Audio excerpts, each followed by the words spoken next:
إذا الشمس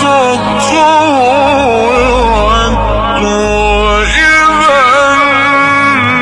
النجوم انكدرت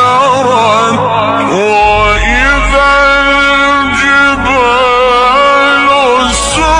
سيرت وإذا العشار طلت وإذا الوحوش حشرت وإذا البحار سجرت